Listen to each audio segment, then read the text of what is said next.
नमस्कार, मेरा नाम प्रशांत है और आप देखना शुरू कर चुके हैं खुदरंग। और आज मेरे साथ एक खास मेहमान हैं और ये खास मेहमान हमारे साथ क्यों हैं, क्यों जुड़े हैं, इसके बारे में सबसे पहले मैं बता दूं, फिर उसके बाद अ, आदित्य सिंह जी का परिचय मैं आपसे कराऊंगा और ये आज हमारे साथ क्यों हैं, सबसे पहले इसकी बात बता देता हूँ। बिहार में इस साल के आखिर में विधानसभा के चुनाव हैं और इस बार के जो विधानसभा चुनाव हैं वो इसलिए भी बेहद खास हैं क्योंकि कास्ट सेंसस 1931 के बाद पहली बार ये कास्ट सेंसस हो रहा है और ये कहा जा रहा है कि सितंबर की स्टार्टिंग से इसकी प्रक्रिया जो है वो शुरू हो जाए। और चूंकि बिहार में इस बार कई ऐसे खिलाड़ी भी हैं, कई ऐसे सियासी क्षेत्र में पहली बार अपनी किस्मत आजमा रहे हैं प्रशांत किशोर जैसे लोग, क्योंकि इसलिए भी इस बार का बिहार का जो विधानसभा चुनाव है इसलिए भी काफी खास माना जा रहा है, काफी रोचक माना जा रहा है। और जिस तरीके से बहुजन समाज पार्टी अ, अपना स्पेस तलाशने की कोशिश कर रही है, जिस तरीके से बसपा के उसके राष्ट्रीय पार्टी के दर्जे पर एक बड़ा संकट दिख रहा है और जिस तरीके से नेशनल कोऑर्डिनेटर रामजी गौतम को प्रभारी बनाया गया बिहार का और उस पर लगातार बातें चल रही हैं। बीते दिनों मेरी उनसे बात हुई तो कहा मैंने 50 सीटों को चिन्हित किया और उस पर काम कर रहे हैं। तो आज इस पूरे इंटरव्यू में यही समझने की कोशिश करेंगे कि बिहार की बहुजन पॉलिटिक्स इस बार किस करवट बैठने जा रही है और उस पर जो है कास्ट सेंसस का क्या असर होगा, किस तरीके का नैरेटिव बनेगा और कौन इस नैरेटिव को अपने पाले में कर सकने में सक्षम साबित होगा। हमारे साथ आदित्य सिंह जी हैं। आदित्य सिंह का एक लंबा अनुभव है राजनीति के क्षेत्र में, समाज की अच्छी जानकारी रखते हैं, बिहार में भी काम कर चुके हैं और तमाम सारे स्टेट्स में अलग अलग जगहों पर काम करने का एक लंबा अनुभव है। आदित्य जी, खुदरंग के इस प्लेटफॉर्म पर आपका बहुत बहुत स्वागत है। नमस्कार प्रशांत जी, आपको और आपके दर्शकों को। आदित्य जी, चूंकि मैंने सारा इंट्रो एक तरीके से बता दिया कि हम किस टॉपिक पर बात करने वाले हैं, बहुत सीधा सा सवाल है। बीते दिन मोदी कैबिनेट की बैठक हुई और उसमें ये ऐलान हो गया कि कास्ट सेंसस कराएगी सरकार। पहला सवाल यह है कि कास्ट सेंसस का बिहार की पॉलिटिक्स पर कितना असर होगा और दूसरा सवाल यह है कि बिहार की बहुजन पॉलिटिक्स जो है वो कैसे इस कास्ट सेंसस से प्रभावित हो रही है और इसका नफा नुकसान किसको होगा।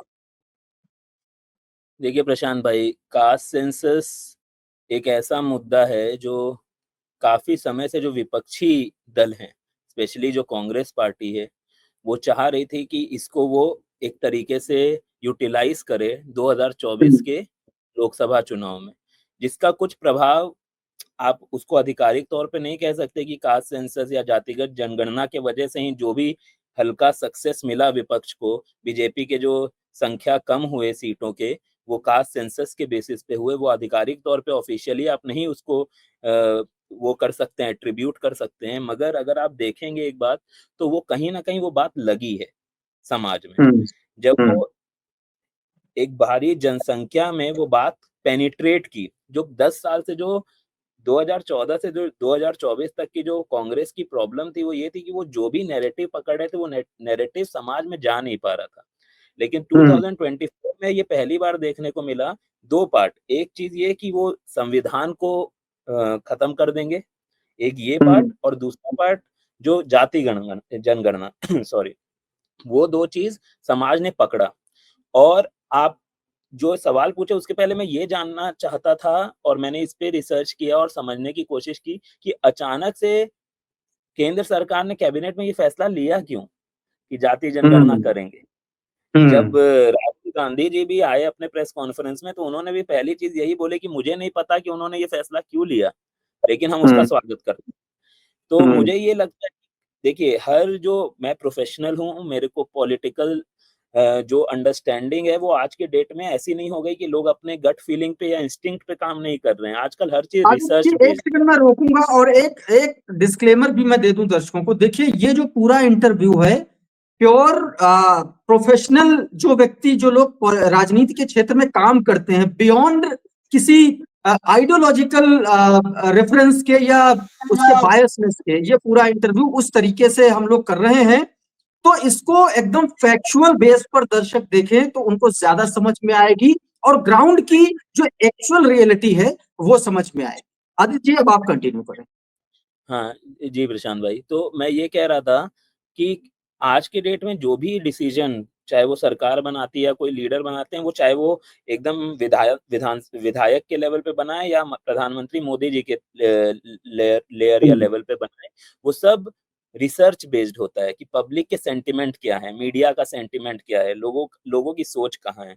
मेरे को ये लगता है, ये मेरा अपना मानना है कि बहुत समय से इस पे एक गहन चर्चा और विचार विमर्श हो रहा होगा कि जाति जनगणना को हम किस तरीके उसको हम स्पेस दें इंडियन पॉलिटी में कि ना दें। भैया विपक्ष ने एक बात उठाई, विपक्ष तो कई बातें उठाती, विपक्ष का तो काम ही है कि सरकार पे अपनी बातों को रखना और उसको कटघरे में खड़ा करने का। लेकिन हर बात को तो सरकार नहीं पकड़ती है। वो उन बातों को पकड़ती है जो उनको पता है कि ये पब्लिक में पेनिट्रेट कर चुकी है। तो इसका जाति नफा या जनगणना, नुकसान हो सकता है। करेक्ट, और नफा-नुकसान में हमारी भूमिका होनी चाहिए। ऐसा ना हो कि हमारे नीचे से ज़मीन खींच ली जाए और हमको हवा ही नहीं लगे। तो मेरे को हाँ। ये लगता है कि कई लोग इसको सोचे कि पहलगाम के को एक डिस्ट्रैक्ट करने का वो चीज़ है। मतलब मैं उन चीज़ों में नहीं ज़्यादा बात करता हूँ क्योंकि उसका मेरे पास कोई समझ नहीं है और आई डोंट बिलीव कि ये दोनों बहुत कनेक्टेड विषय हैं। लेकिन मुझे ये लगता है कि कहीं न कहीं बीजेपी और नरेंद्र मोदी जी और जो भी आला इनके नेता हैं, उनको ये पता है कि हमें जातीय जनगणना में कोई न कोई भूमिका तय करनी है और हम ये लेट चुनाव में नहीं कर सकते। हम ये 28 हम्म में नहीं कर सकते। ये हम 29 में नहीं कर सकते हैं। ये हमें अभी करना है कि ये 27 तक ये मामला बैठ जाए। जो चीज़ हम्म करनी है वो करके ये मामला बैठ जाए कि हमने इस पे एक लेकिन इसका स्टेप लिया है। इम्प्लीमेंटेशन तो आफ्टर 27 होगा, लोग बता रहे हैं। लेकिन ये है ना कि हमने स्टेप लिया, उस पे काम चल रहा है, हमने उसको नकारा नहीं। देखिए, आप ये बात ठीक बात। समझिए, जातीय जनगणना का जो कॉन्सेप्ट है, वो इस बात से लाया गया है, राहुल गांधी जी की तरफ से, या जो भी इसके थिंकर्स हैं और जो इसको समझते हैं, वो ये कहते हैं कि जो हमारा समाज है, वो जातियों में विभाजित है और हर जाति को इक्वल पेडेस्टल नहीं मिला है, इक्विटी नहीं हम्म मिली है, इक्वालिटी तो बात की बात है, इक्विटी भी नहीं मिली है कि हर व्यक्ति को उस समान वो जगह भी नहीं मिली कि वो अपनी बातों को कर पाएँ और ठीक समाज में बात। हर जगह पे उस स्थान पे पहुँच पाएँ जहाँ पे एक अग्रणी समाज या जो आप बोलते हैं सवर्ण समाज बहुत पहुँचा हुआ है। ठीक ठीक ठीक है? बात। तो इस समय बीजेपी ऐसी नहीं दिखनी चाहती है कि वो एक बनिया समाज पार्टी दिखे, है ना? वो ऐसी ना दिखे जो उनका 84 बहुजन 85 में विरोधी जो, नहीं दिखना चाहती, आप ये कहना चाह रहे हैं। हाँ, और 84-85 में जो उनका एक वो था, इमेज था। आपको याद होगा दिल्ली में तब जीतती थी बीजेपी जब कहीं नहीं जीतती थी। क्योंकि ठीक बात लोग ये सोचते थे ये अपर क्लास पार्टी है, ये है। अपर कास्ट पार्टी है। तो बीजेपी ने बहुत मुश्किल से मोदी जी के आने के बाद वो अपर कास्ट को ओबीसी पे लाया है। आप मेरी बात हम्म समझिए। अब वो ओबीसी से और अपने ऐसे जो बहुजन हैं, उनसे वो पूरी तरीके से एलियनेट नहीं होना चाहती है, जो कि पूरी तरीके से कांग्रेस और बाकी जो पार्टी जो क्षेत्रीय दल की पार्टी हैं, जो ज़्यादातर जातिगत पार्टियाँ हैं, उनसे वो पूरी तरीके से अलग नहीं होना चाहती। इसीलिए वो अपना एक बड़ा अम्ब्रेला बना रही हैं, जिसमें वो हर जाति को समाहित कर पाएँ। तो मेरे को ये लगता है कि कास्ट सेंसस एक बहुत इम्पोर्टेंट मुद्दा है, लेकिन ये बीजेपी का एक बहुत बड़ा मास्टर स्ट्रोक भी है, कि उन्होंने इस चीज़ इसको को अवॉइड नहीं किया, इस चीज़ को पकड़ा प्रशांत भाई। वो अवॉइड हम्म करते तो वो ये हम्म बात लोगों के मन में चलती रहती कि क्यों नहीं कर रहे हैं? क्या ठीक बात। गलत क्या भूल?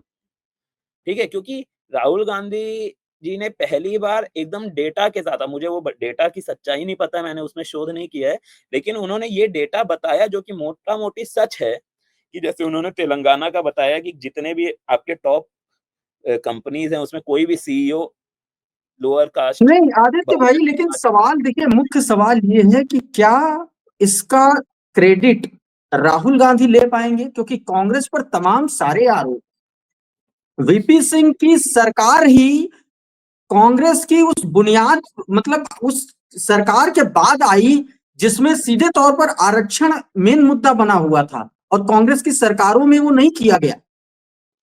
मैं आपको एक बहुत इम्पोर्टेंट इस पॉइंट पे आपको और सप्लीमेंट करके ऐड करके एक बात बताता हूँ कि कांग्रेस, अभी हम बिहार की हम्म। बात कर रहे थे, आपने बिहार से शुरू किया। मैं तो एक व्यापक देश के तौर पे बता रहा था, लेकिन क्योंकि आप बिहार का कॉन्टेक्स्ट से स्टार्ट किए हो, नहीं, बिहार पे भी बिहार हम लोग बिहार पे थोड़ा सा डीप डाइव करेंगे क्योंकि बिहार बहुत मैं उसी इंपॉर्टेंट में है। डीप डाइव कर रहा हूँ प्रशांत भाई। हाँ। कांग्रेस बिहार में अपर कास्ट की ही पार्टी थी। हाँ। कांग्रेस बिहार में जगन्नाथ मिश्रा हो, उन्होंने ब्राह्मण सीएम बनाया इसीलिए। हम्म। बेल्ची का जो मैसेकर हुआ था जिसमें इंदिरा गांधी जी हाथी पे चढ़ के गई थी और उसके बाद उनको वोट सपोर्ट मिला था, वो एक बारिश में। तरीके से वो पूरी तरीके से एक कास्ट को पकड़ने का प्रोपेगेंडा था, वो और कुछ नहीं था। हम्म। और उससे जब वो आ गए बिहार में, उनको सीट मिला, उसके बाद उनको एक ब्राह्मण को बनाना पड़ा कि वो अपने अपर कास्ट की जो कम्युनिटी है उसको साध पाए। जो हम्म। दूसरी बात आपने बोली, जो जितनी भी जनता दल की फैक्शंस थी और जो वीपी सिंह का गेम था, वो कांग्रेस के इसी तरीके के एजेंडा को काटने के लिए ही था।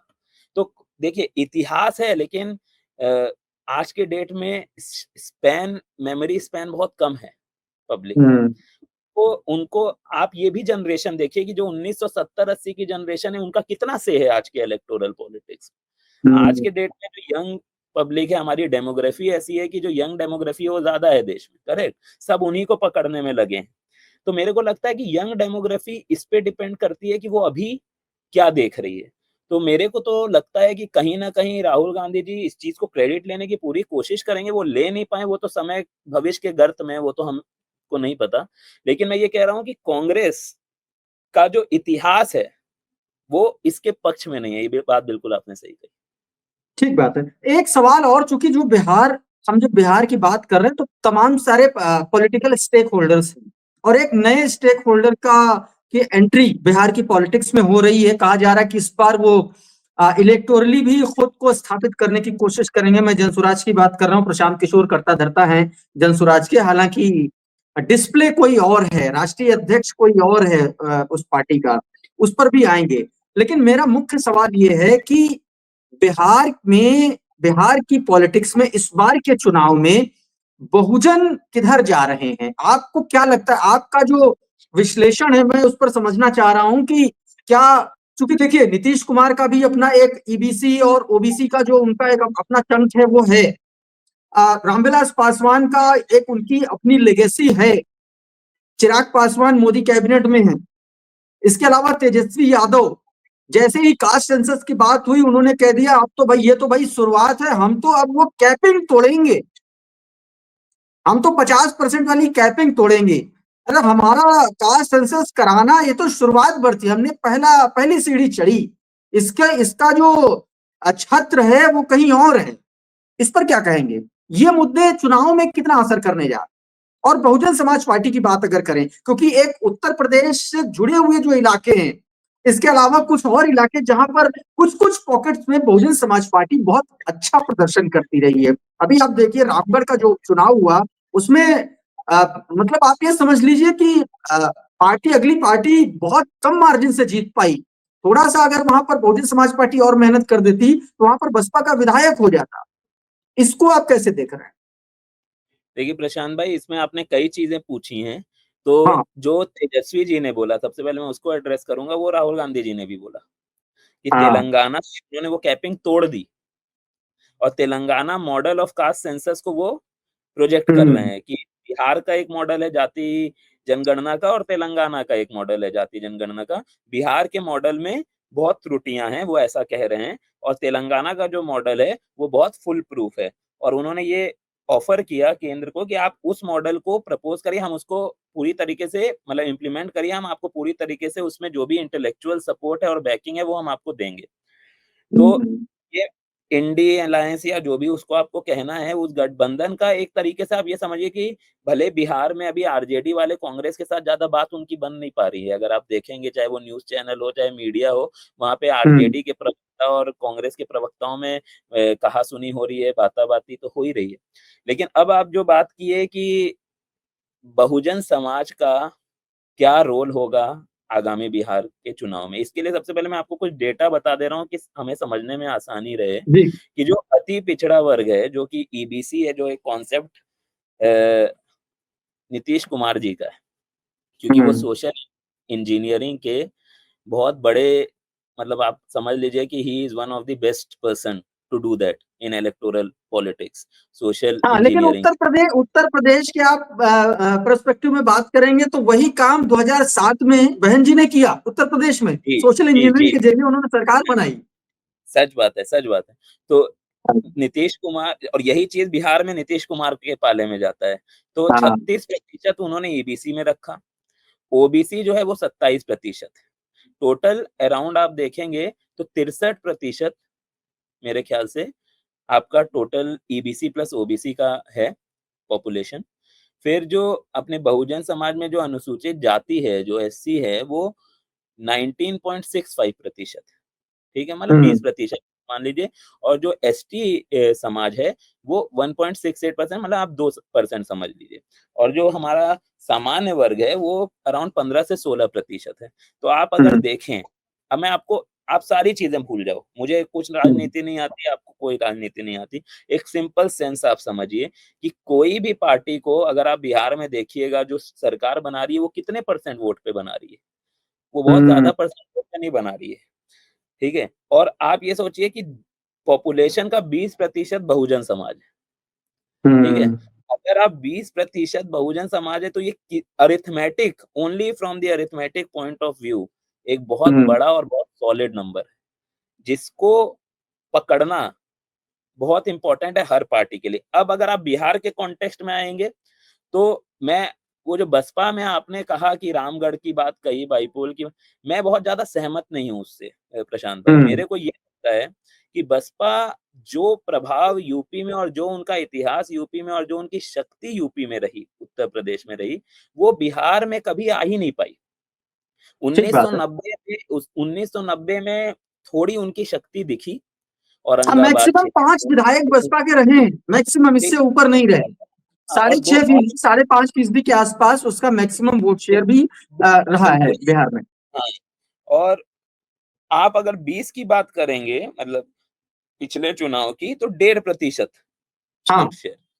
और और उसका कारण ये है कि बहुजन समाज को पूरी तरीके से हम्म। आरजेडी ने, और जो अलग अलग बहुजन समाज के खित्ते में जो पार्टियां बनी, जैसे लोजपा, क्षेत्रीय जो क्षेत्र। आपने बताया, एलजेपी आपने हाँ। बताया, हम पार्टी जो बनी, ठीक है, इन्होंने उनको पकड़ा, या उसका उन्होंने अपने में समावेश किया, या जो भी उनको इकट्ठा किया अपने लिए। इसीलिए आप ये देखेंगे कि राम मांझी हम्म। कितने मिल रहे हैं। और आप अगर उसकी तुलना करेंगे बसपा की पार्टी से, और उनके मिशन से, और उनके हिस्ट्री से, और उनके फाउंडिंग फादर हम्म। काशीराम जी से, तो हम्म। जीतन राम मांझी तो कहीं नहीं ठहरते। ठीक बात। लेकिन उनके पास सीट्स कैसे हैं, हम के पास सीट्स कैसे हैं, आप ये समझिए। लोजपा, देखिए, चिराग पासवान जी कैबिनेट में हैं, वो हम्म। लोकसभा में तो हमेशा से एलजेपी अच्छा करती है। अच्छा इन द सेंस, उनकी जितनी शक्ति है उस हिसाब से वो ठीक-ठाक करते हैं। लेकिन विधानसभा में तो वो बहुत कुछ नहीं कर पाए। 2020 में उन्होंने कोशिश किया कि जेडीयू के सीटों को वो काटें, जेडीयू के प्रत्याशियों को काटें, और बीजेपी का उन्होंने एक तरीके से, पूरी तरीके से सपोर्ट किया था, जिसका बहुत फायदा भी भाजपा को मिला, और जेडीयू की बहुत सीटें लोजपा के वजह से हारे नीतीश कुमार।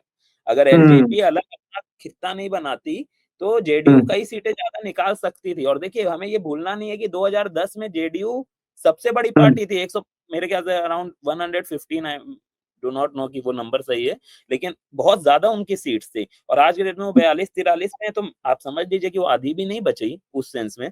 तो कहने का ये मेरा अच्छा, उसके तात्पर्य पीछे है। ये भी कहा जा रहा है कि बहुजन समाज का वोटर है, और खासतौर पर जो एससी कैटेगरी के वोटर्स हैं, हम्म, दलित, महादलित, उनको एक तरीके से उन्होंने नीतीश कुमार का साथ छोड़ा। तो क्या इसको ऐसे माना जाए कि एक स्पेस है, एक वैक्यूम क्रिएट हुआ है बहुजन वैक्यूम, वोटर्स के बीच? देखिए, लेकिन आप लाएंगे कैसे इनको साथ में? हाँ, बसपा, मैं बसपा के पर्सपेक्टिव से बोल रहा हूँ। बसपा हाँ, की संगठन में वो शक्ति नहीं है बिहार में कि वो इनको हाँ, ला पाए। ठीक बात। संगठन की कमजोरी और उन नेताओं को वो जगह नहीं देना जो चुनाव जीत सकते हैं। आप समझिए मेरी बात। हुँ, अगर चुनाव आपको जीतना है, तो आप कोई बात से और एक फेस से और एक डिस्प्ले से नहीं जीतते हैं। एक व्यक्ति की उस क्षेत्र में कितनी शक्ति है, उससे आप चुनाव जीतते हैं। अब ठीक बात। मेरे को ये बात समझ में नहीं आती कि बसपा का ऐसा कौन नेता है जो अब देखिए, बसपा के सपोर्टर्स हैं। बसपा हुँ, एक ऐसी पार्टी नहीं है, वो नेशनल पार्टी कैटेगरी वगैरह की बात नहीं है, लेकिन आप अगर बहुजन समाज पे सबसे ज़्यादा समय से continuous without fail, without break, without any impediment काम करने वाली ठीक है, पार्टी तो बसपा ही है, इसमें तो कोई दो राय किसी को ठीक है बात नहीं, है। ठीक है? अब लोगों ने बिहार एक ऐसा जगह था जहाँ पे जनता दल के वजह से कई सारे नेता निकले, चाहे वो लालू जी हों, जिन्होंने यादव हुँ, समाज को आगे करने में भूमिका निभाई, हाँ, चाहे वो नीतीश जी हों, नीतीश जी ने अपने समाज के लिए तो ऐसा नहीं किया कुछ, लेकिन उन्होंने एक तरीके से एक पूरा एक अम्ब्रेला बनाने उन्होंने एक की एक अम्ब्रेला बना दिया। पूरे एक रेनबो बनाने की कोशिश की एक बैकवर्ड कम्युनिटी की। रामविलास पासवान जी हों, उन्होंने पासवान समाज के लिए किया, ठीक है? मांझी जी हों, उन्होंने अपने समाज के लिए किया। तो हुँ, बसपा को जगह कहाँ मिली और बसपा उस समय हुँ, क्यों नहीं की? क्योंकि वहाँ पे एक बहुजन आइडियोलॉजी से बड़ी आइडियोलॉजी ये है कि मेरा समाज क्या है? मेरा समाज जाटव समाज है क्या? मेरा समाज हुँ, मल्ला समाज है क्या? मेरा समाज पासवान समाज है क्या? और मैं पासवान हुँ। के नेता के पास जाऊँगा। मैं मल्ला समाज के नेता के पास जाऊँगा। मैं जाटव समाज के नेता के पास जाऊँगा। मतलब आप ये सबसे कह रहे हैं कि शेड्यूल कास्ट कैटेगरी में भी बिहार की जो पॉलिटिक्स है, उसमें लेयर्स जो हैं, सब कैटेगराइजेशन है, वो वो बहुत पॉलिटिकली अलग-अलग दलों के पास है, पॉकेट्स में। और वो बहुत प्रोमिनेंट है वो कैटेगराइज़ेशन। हाँ, कैसे वो इसको क तोड़ा जाए? देखिए अब तोड़ने का तो देखिए अब इसके लिए तो बहुत बड़े लोग हैं जो इस पे नहीं काम मतलब कर एक रहे हैं। एक ओवरऑल एक होलिस्टिक अंडरस्टैंडिंग के लिए अगर मैं आपसे पूछूं देखिए कि एज़ अ अगर इस मेरी एक पर एक बात प्रहार सुनिए, करना है किसी पार्टी को, तो वो कैसे हो सकता है? क्योंकि देखिए ना, आरएसएस और भारतीय जनता पार्टी का एक एजेंडा है। वो हिंदू मुस्लिम उसको मतलब उसका परफेक्ट चीज है, मतलब उसका ब्रेड बटर टाइप का है। लेकिन इसी इसी सेंस में अगर हम बहुजन समाज के भीतर जो आपने बिहार में बात की ना कि खास तौर पर एससी कैटेगरी में कि छोटे छोटे पॉकेट्स में बटा हुआ है ये बहुजन समाज, इसको अगर लामबंद करना है तो उसको उसके लिए क्या किया जा सकता है पहली नजर में? देखिए आप ये समझिए सेट समझिए, एक-एक सेट होता है, ठीक है? हाँ। अब जो आरजेडी को अपन लेते हैं, आरजेडी को बोलते हैं कि वो जो अपना बहुजन समाज में जो दलित समाज है, ठीक है? वो हम्म, और मुस्लिम समाज, इन दोनों को हम्म, लेके चलता है, हम्म, ठीक है? बाकी जो आपके नीतीश कुमार जेडीयू हैं, वो बाकी जो समाज हैं, इसको छोड़ के नॉन यादव्स, उन लोग को कंबाइन करते हैं। अब आपने जब आरएसएस की बात की और हिंदू मुस्लिम की बात की, आप सेट समझिए। आरएसएस का हम्म, जो गेम है वो बहुत क्लियर है। वो जाति चाहती नहीं है। वो चाहती नहीं है हम्म, कि समाज जाति में बँटे। वो चाहती है कि एक सामने अपोज़िशन हो और हिंदू हम्म, एक साथ कंबाइंड रहें। हम्म, और जो हम्म, व्यक्ति जो ज़्यादा धर्म में नहीं मानता या ज़्यादा हम्म, धर्म और इन चीज़ों का पॉलिटिसाइज़ेशन नहीं जानना चाहता है, उनको वो हम्म, नेशनलिज़्म के कॉन्सेप्ट में, राष्ट्रवाद के कॉन्सेप्ट में ढाल लेते हैं, ठीक है? कि चलो आप इस ब्रैकेट में नहीं आना चाहते तो आप राष्ट्रवाद में तो आओगे। तो अभी जो 2 हम्म, सबसे बड़े सेट हैं देश में, वो आरएसएस के पास हैं। या तो आप हिंदू हम्म, हो या तो आप राष्ट्रवादी हो, जिसमें सबसे ज़्यादा हम्म, पॉपुलेशन आती है। इसी को आप उतारिए बिहार में, अगर आप बहुजन समाज पार्टी की तरफ से जा रहे हैं। भैया, हम्म, आपको क्या मिला पिछले 50-60 साल में? आपके साथ हम्म, सारी तरीके की प्रताड़नाएँ हुई। बिहार वो राज्य है प्रशांत भाई, जहाँ पे बहुजन समाज के साथ सबसे ज़्यादा प्रताड़ना और सबसे ज़्यादा शोषण के आपके पास आधिकारिक तथ्य हैं, कि सबसे ठीक ज़्यादा बात। वहाँ पे कास्ट बेस्ड वॉयलेंस हुआ है। सबसे ज़्यादा वहाँ हम्म, कास्ट बेस्ड डिस्क्रिमिनेशन हुआ है, हम्म, पॉलिटिसाइज़ेशन हुआ है और उसका एक्सप्लॉइटेशन भी हुआ है। आप पूरी अगर इतिहास पढ़ेंगे तो आप पा जाएंगे, उसमें अच्छा, कोई क्या दिक्कत नहीं। वजह रही? मैं ये जानना चाहता हूँ क्या वजह रही, क्योंकि बीएसपी कम से कम बिहार में तो कभी उस रोल में रही नहीं कि सरकार बना पाए या सरकार के साथ भी कभी रह पाए। नहीं लेकिन प्रशांत जो भाई, और इसका तमाम क्या, सारे लोग हैं भाई, रामविलास पासवान मौसम वैज्ञानिक कहे जाते थे अपने टाइम पे, वो हमेशा सत्ता के साथ रहे। नीतीश कुमार सालों से मुख्यमंत्री हैं, आरजेडी का शासन रहा।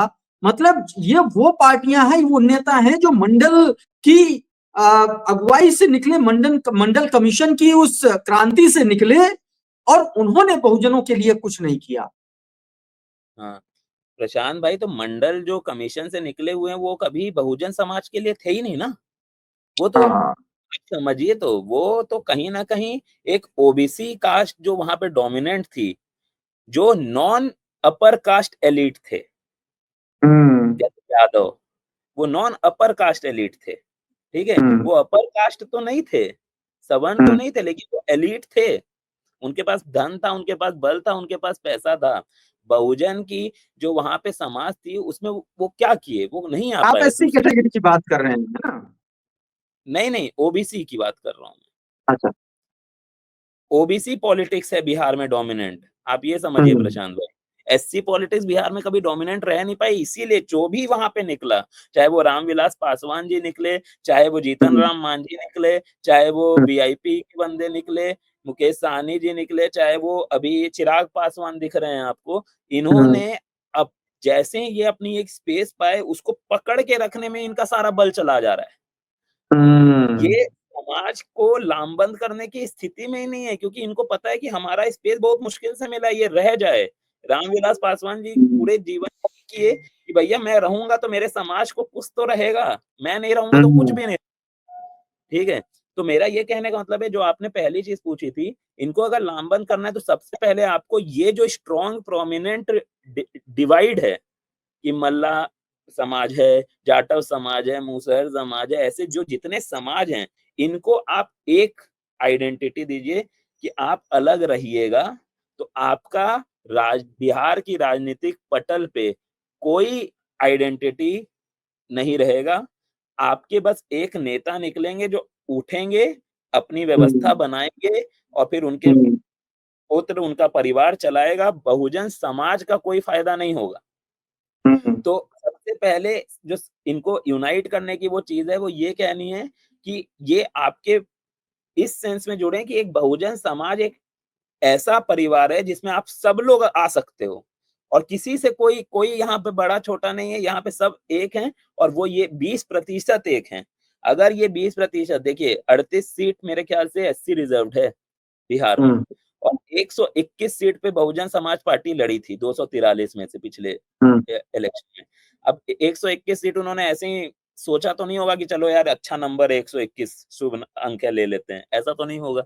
उन्होंने हम्म। रिसर्च किया होगा कि भैया 38 सीटें तो वो है जहाँ पे एससी रिजर्व्ड है, तो वो तो हमारे लिए कैटेगरी 1 हो गई, और बाकी जो कैटेगरी 2 और कैटेगरी 3 या कैटेगरी बी और कैटेगरी सी, ये वो सीटें हैं 121 की जहाँ पे बहुजन समाज का कोई ना कोई प्रभाव है प्रशांत भाई, हम्म। तभी ना, तभी वो 121 सीट लड़े।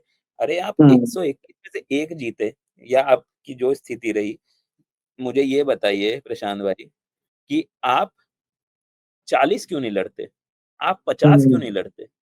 50 में से आप 10 क्यों नहीं जीतते? आप 50 में से 20 क्यों नहीं जीतते? उसका टारगेट, हम्म। आप ज़्यादा लड़के बिना संगठन के, बिना नेता के, बिना उस शक्ति के, बिना एक आइडियोलॉजिकल इम्पैक्ट के, आप इतनी सीटें लड़ के क्या साबित करना चाह रहे हैं? आपको 1.5% वोट आता है 121 सीटों में लड़ के। तो आप ये हम्म। समझिए कि आप अपनी जो शक्ति है उसको आप स्प्रेड कर दे रहे हैं, उसको आप कॉन्सन्ट्रेट नहीं कर पा रहे।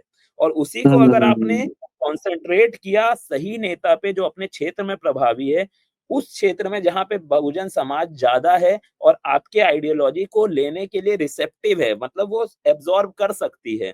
क्योंकि उसे हम्म। पता है, देखिए ऐसा तो उनको पता नहीं, लेकिन उनको कभी-कभी, अब मेरे यहाँ पे कुछ लगा है, तो ये आपको मुझे बताना पड़ेगा, मैं नहीं देख सकता। तो कभी-कभी ठीक है। समाज को भी उसके ब्लाइंड स्पॉट्स होते हैं, उनको बताना हम्म। पड़ता है कि आपके साथ ये गलत हो रहा है।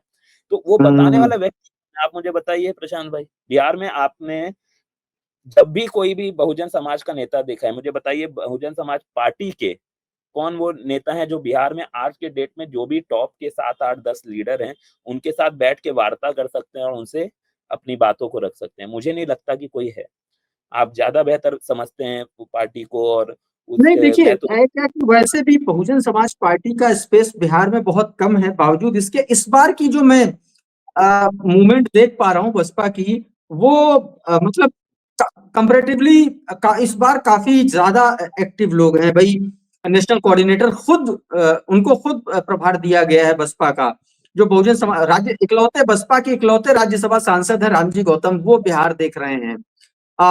इनके साथ अलग और भी तमाम सारे लोग, अभी बीते मैं दिनों मेरी बात चाहता हो हूँ रही कि जो थी। आप कह रहे हो वो सच हो और वो कर जी, पाएँ कुछ, लेकिन जी। उसके लिए उन्हें बहुत ज़्यादा रिसर्च और बहुत हुँ, आर्टिकुलेट तरीके से और बहुत फोकस्ड तरीके से अपनी शक्ति, अगर आपके पास 10 तीर है ना, तो आप 100 लोग हुँ। लड़िएगा, आप 10 जगह लड़िएगा और कि 10 को आप मार दें। मुझे लगता है जो आपने बात अभी बोली ना 121 सीट वाली, इस बार इसीलिए बसपा का जो फोकस है वो स्कैटर्ड करने में नहीं है, वो कंसंट्रेट करने में है, क्योंकि इस बार वो खुद ओहो! बता रहे तो थे, मेरे पास समझिए। उसका प्रूफ है।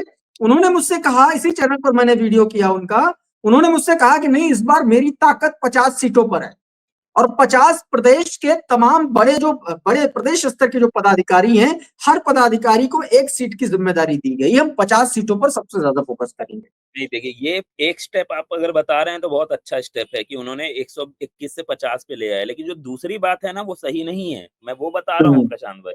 प्रदेश के हम्म, पदाधिकारी वो 50 सीट पे नहीं कर पाए, आपको उस 50 सीट के लिए 50 जीतने वाले विनेबल कैंडिडेट चुनने पड़ेंगे समाज से। हम्म, आपके लिए वो इम्पोर्टेंट है। क्या आप उस पे क्या काम कर रहे हो? कैंडिडेट ठीक है, सीट सिलेक्शन पहला स्टेप है प्रशांत भाई, दूसरा स्टेप है कैंडिडेट सिलेक्शन। मैं वो हम्म, देखना चाहता हूँ, तो इस बार बहुजन समाज पार्टी कैसे करती है? ठीक बात। कुल मिलाकर के बिहार का चुनाव आने वाले कुछ दिनों में उसकी एक तरीके से तैयारियां तो शुरू ही हो चुकी हैं, तैयारियां अपने शबाब पर हैं। नतीजे क्या होंगे, क्योंकि बहुत सारे ऐसे पॉलिटिकल डेवलपमेंट्स लगातार हो रहे हैं, ऐसे में नतीजों का प्रिडिक्शन अभी से कुछ कर पाना, ये मुझे लगता है कि अभी ये बहुत जल्दबाजी होगी। लेकिन मोटा मोटी ये समझ में आ रहा है कि बिहार में इस बार पूरा का पूरा नैरेटिव बहुजनों के इर्द गिर्द बुना जाने वाला है। आदित्य भाई, बहुत बहुत शुक्रिया हमसे जुड़ने के लिए, हमसे बातचीत करने के लिए, और आप सभी दर्शकों का भी बहुत बहुत शुक्रिया, बहुत बहुत धन्यवाद। आप जुड़े रहिए खुद रंग के साथ। नमस्कार।